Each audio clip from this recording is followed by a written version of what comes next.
মধ্যযুগে চট্টগ্রাম বন্দর ও চট্টগ্রাম নিয়ে ত্রিপুরার রাজারা, গৌড়ের সুলতানগণ, মোগল সুবেদারগণ ও আরাকানি মগ এই চার শক্তির মধ্যে যুদ্ধ হতো।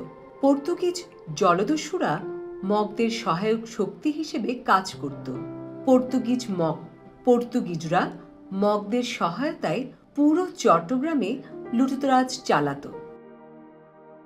1538 খ্রিস্টাব্দে সুলতান গিয়াসউদ্দিন মাহমুদ শাহের পতনের পর থেকে 1666 খ্রিস্টাব্দে মোগল বিজয়ের আগ পর্যন্ত চট্টগ্রাম সহ দক্ষিণ পূর্ববঙ্গের অন্যান্য সমুদ্র উপকূলবর্তী এলাকাসমূহ থেকে মগ ও পর্তুগিজ জলদস্যু কর্তৃক মানুষ চুরির ঘটনা নিত্য নৈমিত্তিক ব্যাপার হয়ে দাঁড়িয়েছিল। চাকমা রাজার নাচ গানের আসর, জিনপরিদের অবাধ বিচরণ, পীর বদরশাহ কর্তৃক অলৌকিকভাবে জিনপরি বিতাড়নের ঘটনা, কদল খান গাজী কর্তৃক চট্টগ্রাম থেকে মগ বাহিনী বিতাড়ন, আরাকানি মগ দস্যুদের চট্টগ্রামে মানুষ চুরির ঘটনা, জিনপরির মানুষ চুরির গল্প তখন পুরো চট্টগ্রামে ছড়িয়ে পড়েছিল।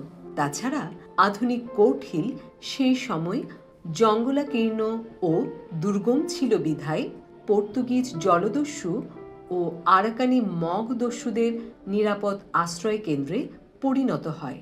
উপরে বর্ণিত ঘটনাগুলোর সাথে কিছু সত্য, কিছু মিথ্যা, কিছু উপকথা, কিছু লোকগাথা ও কল্পকাহিনী যুক্ত হয়ে কোর্ট হিলকে পরীর পাহাড় নামে আখ্যায়িত হতে সাহায্য করেছিল।